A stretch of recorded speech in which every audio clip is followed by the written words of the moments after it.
大雪封山，所有人都急忙赶回家收衣服。可在这个时候，落后的阿莎雪地摩托竟失灵了。她急切地大声呼救，但在严峻的气候面前，肉嗓的呼救显然是起不到效果。毫无疑问，阿莎最后被困死在了雪山之中。不过诡异的是，消失1年之久的阿莎又突然出现，并且全身都裹满了火山灰。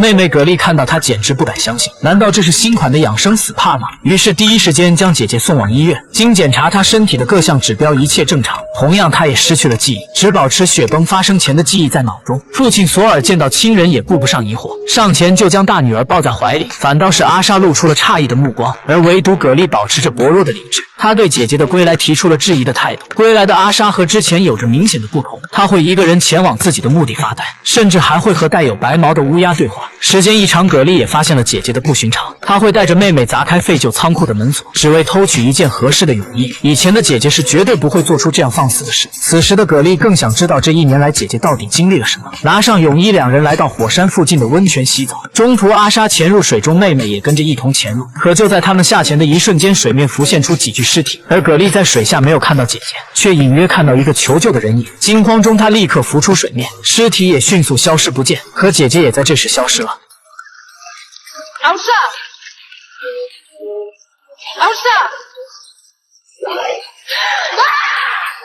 原来刚才姐姐是在跟她开玩笑，那浮现的尸体又该怎么解释呢？而另一边，中年的贡西也来到了小镇医院，看着和自己20年前一模一样的女人，她愣住了。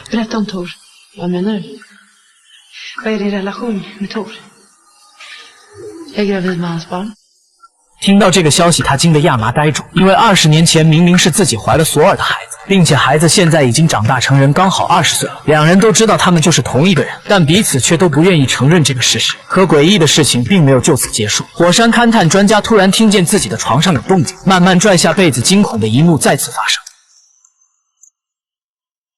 Hi, Bobby。车祸死去多年的儿子也复活了，可这次就有些离谱。前2个复活的人好歹都去过火山，专家的儿子可从未来过小镇呢。